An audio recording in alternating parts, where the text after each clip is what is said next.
2022 প্রাথমিক TET pass চাকরি প্রার্থীদের উদ্দেশ্যে কিছু বার্তা।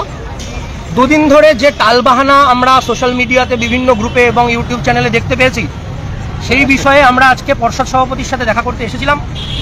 আমরা সেই সকাল থেকে বসে থেকে বিকেল 5টার সময় সভাপতি স্যারের দেখা পেয়েছি। তিনি বিকাশ ভবনে ছিলেন আমাদের 22-এর নিয়োগের বিষয়ে প্রিন্সিপাল সেক্রেটারির সাথে আলোচনা নিয়ে। সেই আলোচনা শেষ করে তিনি এসেছেন, এসে আমাদের সাথে কথা বলেছেন। প্রথমেই দুটো কথা বলবো এই দুদিনের টালবাহানা নিয়ে।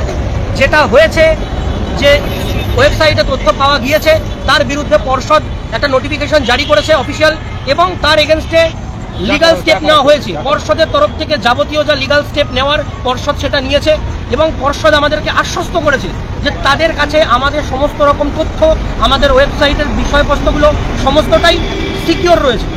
তারপরেও ছেলেটির কাছে কিভাবে গেল সেই বিষয়ে তদন্ত চলবে, পর্ষদ তদন্ত করবে, লিগাল স্টেপ নেওয়া হচ্ছে। আর আমাদের নিয়োগের বিষয়ে যেটা আমরা জানতে পারলাম, ওবিসি সমস্যার যেটা এতদিন ছিল, ওবিসি সমস্যা এই মুহূর্তে একেবারেই নেই। যার জন্যই আমরা গত 19 তারিখে পর্ষদ সভাপতির সাথে দেখা করার জন্য পশ্চিমবঙ্গের 23 জেলার হাজারো চাকরি প্রার্থী এখানে এসেছিলাম।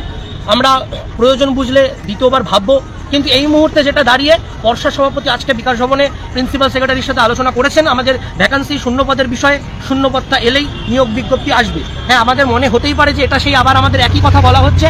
পরিস্থিতিটা চেঞ্জ হয়েছে। এর আগে যখন বলা হয়েছিল তখন ওবিসি সমস্যা ছিল, এখন যখন বলা হচ্ছে ওবিসি সমস্যা নেই। দেখা যাক কি হয়, এই বুঝে আমরা পরবর্তী পদক্ষেপ নিয়ে আলোচনা করব। বাকিটা বিদেশদা বলছি। দেখুন, আমরা কোনোভাবেই কিন্তু আমাদের যে লক্ষ্য সেখান থেকে আমরা সরে আসবো না। আমরা হয়তো আজকের এই জায়গাটাও বা পরিস্থিতিটা তৈরি হতো না যদি 19 তারিখের এই মুভমেন্টটা না করতাম। 19 তারিখের যে স্বতঃস্ফূর্ত, মানে 23 জেলার চাকরি প্রার্থীদের যে স্বতঃস্ফূর্ত প্রচেষ্টায় যে রাজপথে এসেছেন, যার ফলে কিন্তু দিকে দিকে কিন্তু 22 স্টেটের নিয়ে কিন্তু একটা আলোচনা চলছে। সেই জায়গায় কিন্তু আমরা আমাদের যে জায়গা থেকে কিন্তু পিছিয়ে আসবো না। আমরা যতক্ষণ না পর্যন্ত আমাদের নিয়োগ না হবে ততক্ষণ পর্যন্ত কিন্তু আমাদের যে কর্মসূচি সেটা বজায় থাকবে। বিভিন্নভাবে কিন্তু আমাদের কর্মসূচি আমরা রূপায়ণের চেষ্টা করব। মুখ্যমন্ত্রীর দৃষ্টি আকর্ষণ এবং মুখ্যমন্ত্রীর হস্তক্ষেপের দাবি, এবং যতক্ষণ না পর্যন্ত 50,000 শূন্যপদের নোটিফিকেশন না আসছে ততক্ষণ পর্যন্ত আমাদের যে রাজপথের লড়াই, আইনি লড়াই, সেগুলো কিন্তু চলবে। আজকে মাননীয় পর্ষদ সভাপতি মহাশয়ের সাথে দীর্ঘক্ষণ কথা হলো। উনি 5 মিনিট সময়ের কথা বললেন, কিন্তু কতক্ষণ হলো? আধা ঘন্টা হয়েছে। প্রায় আধা ঘন্টারও বেশি কথা বললাম। আমি শুধু এটুকু বলবো, 22 স্টেট স্বচ্ছ রেট, আপনারা দিকে দিকে প্রচার করুন। কোনোরূপ বাইরে থেকে কেউ এর ভিতরে এই প্যানেল মানে পিডিএফের মধ্যে আসেনি। কোনো না কোনোভাবে হয়েছে, পর্ষদ সেটা দেখছে, কিন্তু আমাদের গায়ে কোনো এক ফোঁটা কালি পড়ুক এটা কিন্তু আমরা চাইবো না। 22 স্টেট স্বচ্ছ টেট, যারা টেট পাস করতে পারেনি তারা কিন্তু কোনো না কোনোভাবে, যারা টেট কোয়ালিফাই নয় তারা কিন্তু কোনো না কোনোভাবে বিভিন্ন ইউটিউব চ্যানেল কোনো না কোনোভাবে এই 2022-এর স্বচ্ছ টেটের গায়ে কিন্তু কালি শেখানোর চেষ্টা করছে, যাতে রিক্রুটমেন্ট আসার সাথে সাথে মুখ থুবড়ে পড়ে যায় 2022 প্রাথমিক টেট উত্তীর্ণদের নিয়োগ। আপনারা দিকে দিকে প্রচার করুন, স্বচ্ছ টেট 22 টেট দিতে হবে নিয়োগ টেট। 50,000 শূন্যপদে আমাদের আন্দোলন চলছে, আমাদের আন্দোলন চলবে। কোনোরূপ ইউটিউব চ্যানেল থেকে যে অপপ্রচার চালানো হচ্ছে, সেটা সভাপতি নিজেও বলছিলেন যে ইউটিউব চ্যানেলগুলো যেটা দেখাচ্ছে যে এটা নিয়ে নাকি অন্যরকম হয়েছে, তাই তো অপপ্রচার চালাচ্ছে, সেই কালিমালিত করার চেষ্টা করা হচ্ছে। আপনারা কমেন্ট করুন। 22 স্টেটের পিডিএফ সুরক্ষিত আছে। প্রাইমারি পর্ষদ সভাপতি যিনি বলছেন যে প্রত্যেকটা নাম সুরক্ষিত আছে, তথ্য সুরক্ষিত আছে। সামনের দিনে আমরা যারা মানে আমাদের শিক্ষকতা পেশায় ঢুকবো, আমাদের দিকে কেউ আঙুল তুলতে পারবে না। এই নিয়ে আমরা সোশ্যাল মিডিয়াতে আর বেশি জলঘোলা করবেন না। 22 ঠিক জায়গা আছে, রিক্রুটমেন্ট প্রসেস যখন শুরু হবে তখন দেখতে পাবেন। আর অনেকে যেটা বলছেন বিভিন্নভাবে অনেকের নামের পাশে না লেখা রয়েছে, এগুলো দেখে মাথার ঘুম নষ্ট করবেন না, এগুলো দেখে রাতের ঘুম আউট করবেন না।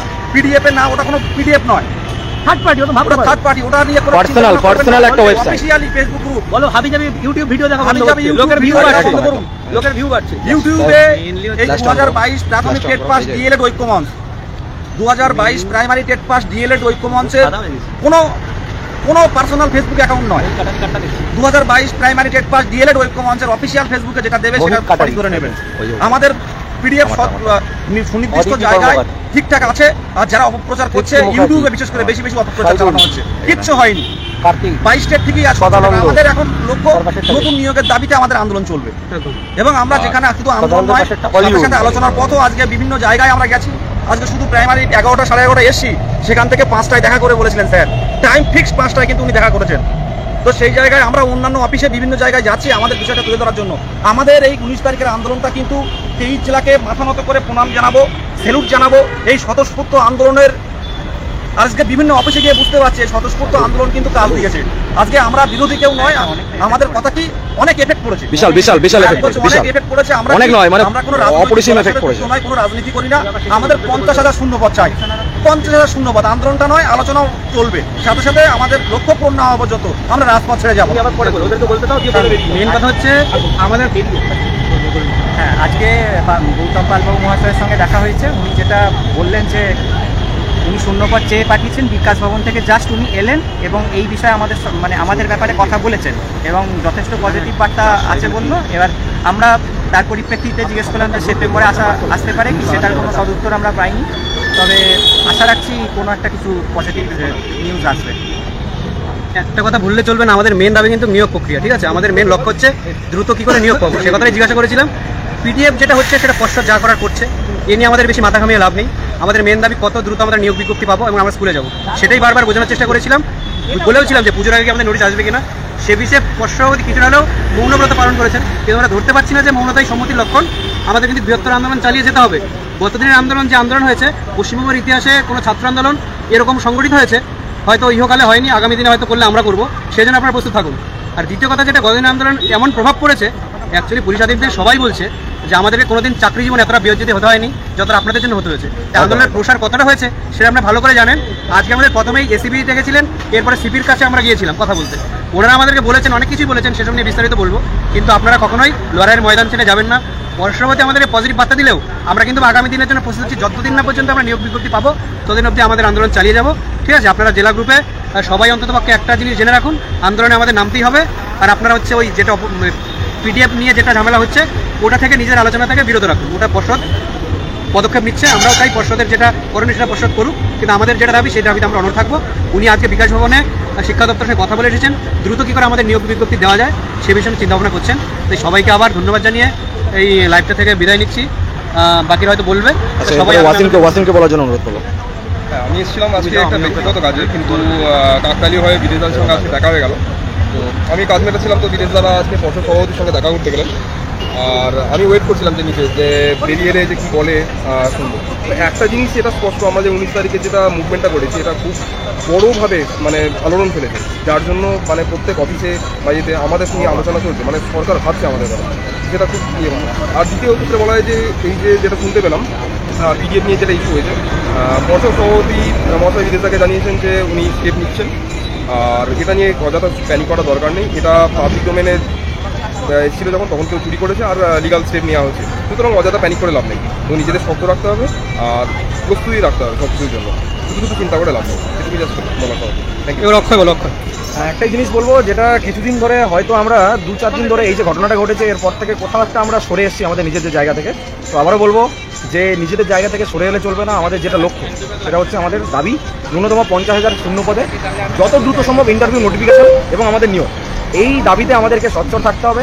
এবং একটা জিনিস, কিছুজন বা কারা আমাদেরকে কালিমালিপ্ত করার চেষ্টা করছে, এটা কিন্তু আমাদেরকে হতে দেওয়া চলবে না। আবার বলছি, এটা আমাদেরকে হতে দেওয়া চলবে না। তার কারণ আমরা জানি এবং আমরা গর্বের সঙ্গে বলতে পারি যে আমাদের 2022 টেট যে টেট নেওয়া হয়েছিল সেটা আমরা পাস করেছি, এবং 22 টেটটা হচ্ছে পশ্চিমবঙ্গের টেটের ইতিহাসে একমাত্র স্বচ্ছ টেট। তাই এই স্বচ্ছ টেটের উপর যাতে কোনো রকম কেউ কালিমালিপ্ত না করতে পারে, যাতে কোনো রকম কেউ বদনাম না করতে পারে, সেটা দায়িত্ব কিন্তু আমাদের দেখতে হবে, আমাদেরকেই সেই দায়িত্ব নিতে হবে। এবং যে নোটিশের বিষয়টা বলছি, নোটিশের বিষয়টা হচ্ছে আমাদেরকে আন্দোলন করে যেতে হবে, আমাদেরকে দাবি আমাদেরকে রাখতে হবে, সেই অনুযায়ী কিন্তু আমাদেরকে আন্দোলন করে যেতে হবে। আজকে যে পরিস্থিতিতে আছি আমরা, এই জায়গায় সত্যি কথা বলতে 23 জেলার প্রত্যেকটা সদস্য থেকে শুরু করে অ্যাডমিন যারা প্রত্যেকটা 22 টেট পাস, এটা কিন্তু একান্তই আপনাদের কৃতিত্ব। প্রত্যেককে হাত জোর করে মানে নমন জানাই প্রত্যেককে যে আপনারা এসেছিলেন এবং 19 তারিখের এত বড় একটা আন্দোলন, একটা বৃহৎ আন্দোলনে এসে আমাদের হকের দাবি সেটা আমাদেরকে ছিনিয়ে নিতে হবে, যতদিন লড়াই চলবে। বাস এইটুকু। ফিনিশ কর, চলবে, ট্রেন পাবো না, ফিনিশ কর। ধন্যবাদ সকলকে। আচ্ছা, প্রত্যেকে ধন্যবাদ। ভাই সারাদিন পরবর্তী তো অনেক update- গেল, আবার পরে দেখা হবে। একদম একদম, অবশ্যই অবশ্যই। লাইভটা এখানে শেষ করছি, আমরা বেরিয়ে যাচ্ছি, দেখুন লাইভটা এখানেই শেষ করছি। প্রত্যেকের সাথে দেখা হবে আবার। আমাদের কর্মসূচি সংক্রান্ত যা যাবতীয় আমরা সব জানাবো পরবর্তীকালে, ঠিক আছে? আপাতত আমরা ঘরে ফিরে যাই। তো প্রত্যেককে বলবো যে আমাদের আন্দোলন চালিয়ে যেতে হবে, আমাদের যতদিন না পর্যন্ত ইন্টারভিউ নোটিফিকেশন বেরোয় ততদিন আমাদের রাজপথে থেকে আমাদের দাবি আমাদের জানাতে থাকতে হবে, এবং তার সাথে সাথে আধিকারিকদের সাথে আলোচনাটাও করতে হবে, ঠিক আছে? তো আশা করি প্রত্যেকে সুস্থ আছেন, প্রত্যেকে ভালো থাকবেন, ঠিক আছে। এই বলে আজকের লাইভটা এখানেই শেষ করছি। ধন্যবাদ, প্রত্যেকে ধন্যবাদ।